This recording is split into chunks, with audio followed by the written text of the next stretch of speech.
Hello there, guys and girls. This is the Prussian Prince, and today I'm going to show you a bit of Total War Attila. Be aware though that this is part of the preview build, so features are subject to change. Now, I can't really show you too much of the game, but right off the bat you can easily see that the graphics on the campaign map are superior to those of previous Total War titles.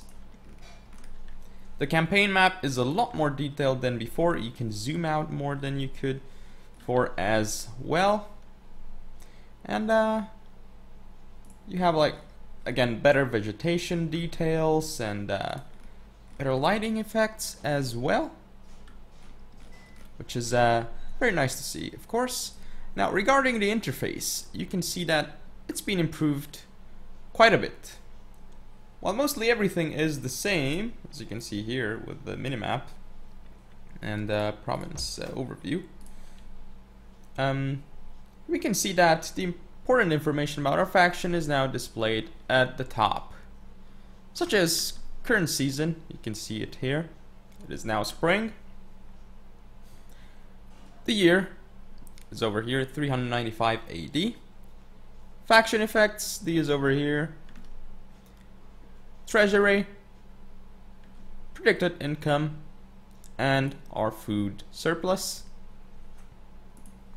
We also have the strategic overview. It makes its appearance here as well, and as you can see, it is quite different. There are a lot of filters that you can apply if you so desire, and a whole new array of map modes as well. Some are not available because I'm a horde, fertility, and there are so many map modes basically compared to before. So let's put the strategic overview map mode and let's look at technology. So the technology tab, you can see that it is quite different. We now have two main branches, military and civic. I believe it's a good change that there are only two main branches now, as you can see your progress much easier with this focused approach as opposed to Rome 2 system, where you had to go through like a lot of different tabs and keep looking at them, and everything it was quite a hassle to keep track of. And I think this focused approach is, again, better than what Rome 2 offered. And Total War Attila also includes new mechanics for hordes as well. Now let's select an army. See the Wolves of War army, and you can see here this is the stances menu.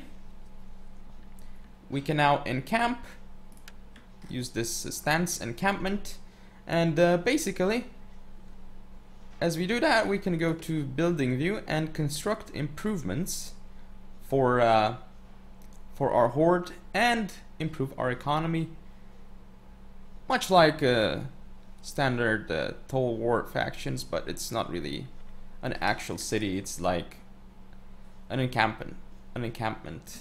And as long as you don't hold any cities, you are effectively a horde. Otherwise, your army will no longer be able to encamp, and your faction will become city-based, basically like a traditional faction in the previous Total War titles. Well, at least in Rome 2. So, the game also now presents you with the ability to abandon a settlement, which you can use. And if needed, that is. And it will give you a sum of money. But you should only take such drastic measures if you consider that you cannot hold that settlement, as it will have a huge effect on the province or the settlement specifically. It will be ruined for a long time before it recovers. Now let's head over to our family tab. You can see here that we can now see a lot of cool things. Like, for instance, we can set specific members to be companions, or like we can make sure that we relieve them of their functions. For instance, let's put this guy. Actually, he's too young, I think. Okay, so we now have promoted him to companion, and they will give us these bonuses to our faction. You can of course demote him, and here you can see the family tree, summary, records, which again, and stats, which are quite new and are in Total War Attila, quite interesting things that the game allows you to see. But anyway, let's move on from there into an actual battle. So I will see you in a battle in just a moment. So here we have the Battle of Marcianopolis, 395 AD. Ostrogoths against the Eastern Roman Empire. And you can see our leader here and all our units as well as their units. Pretty normal stuff for a Total War game. But as we head over into the battle, we will see the regular Total War mechanics. Battle mechanics, at least that is my favorite part of the game, the battles in Total War. So I can now show you how they are. As soon as this loads, okay, so still we can wait or start deployment if we wish. Let's just start deployment immediately. So here is our army. We have our Germanic nobles general here. We have very light spear infantry. We have medium melee infantry as well, and Germanic bows over here. Of course, with skirmish mode and other things. So I'm gonna put these guys up front, put the spears behind, and the swords behind those as well. Of course, you have the regular groupings, the usual groupings. Why do I keep saying regular? Anyway, you can still group units as you could before, even single group formations, which is quite cool actually. Of course, I still have some light skirmishes. Let's put them on my left flank. I have Germanic mounted warband, and here you can see that minimap is over here on top right, and we have speed options. We can of course toggle the radar on or off. We have the tactical map, which you can toggle off or on if you wish. Oh, we forgot to move up our general. But anyway, let's move up our archers over here. You can see now that the battle looks quite a bit different, because if you press space, you can now see how they feel about the battle, like in terms of fatigue and so on and so forth.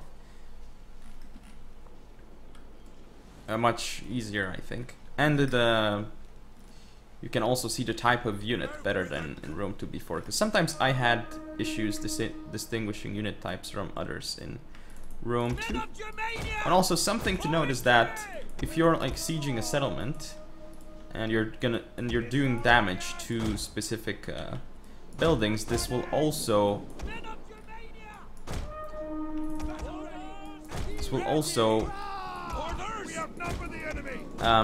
have an effect on the campaign map as well. So like buildings will actually get damaged and progress will be tracked.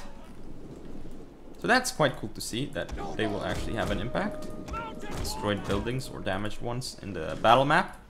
So here I moved up my archers probably a bit too close. Let's turn on heavy shot so they do more damage to spears and so on. Heavy shot is quite cool against armored targets at least. Let's zoom in a little bit. Still, K is again cinematic view. You can see my guys like doing their best, trying to shoot it out over here. They are almost unopposed. So yeah, against these units, you see that they have some cavalry. So probably want to target them and then deal with their spears with our own swords. I have my cavalry over here. I want to send it around to flank. I have my general, which I need to send up. I have my brigands here. I'm gonna use them to flank from this side. Look at us killing that Equites, and they have medium melee infantry. Let's see if we can deal with it.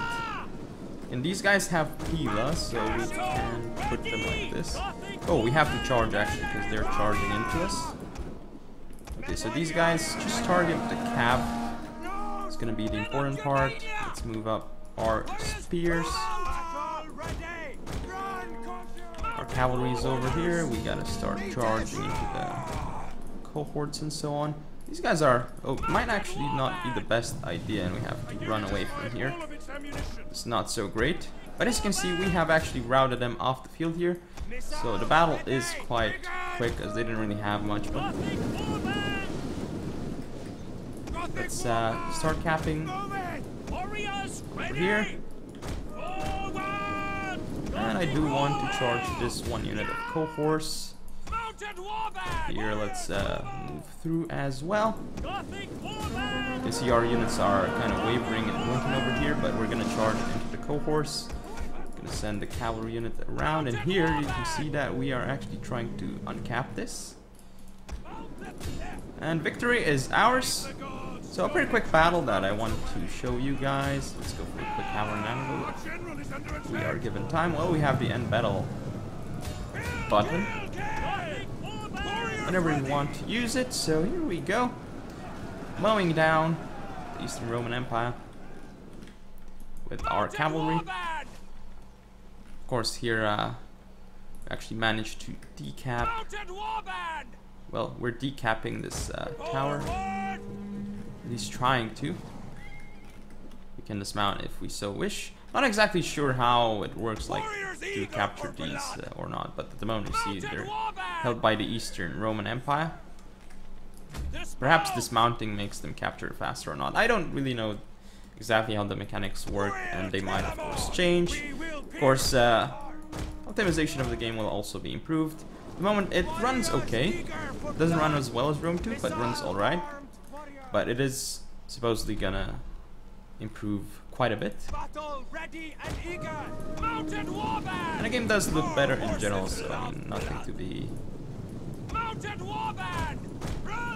nothing that's unexpected, I suppose, if it doesn't run as well as Rome 2, considering that it does look better in Rome 2. So the battle is over, and I did set a 40-minute time limit, but as you can see, it's not really necessary here, so we had a decisive victory over our opponents here, the Eastern Roman Empire, Gaius Theodosius. But yeah, that's basically all that I wanted to show you, so hope you guys enjoyed this and found it helpful. And if you want to see more, don't forget to comment, rate, subscribe, follow me on Facebook, Twitter, and Google+, share the video, and I'll see you next time.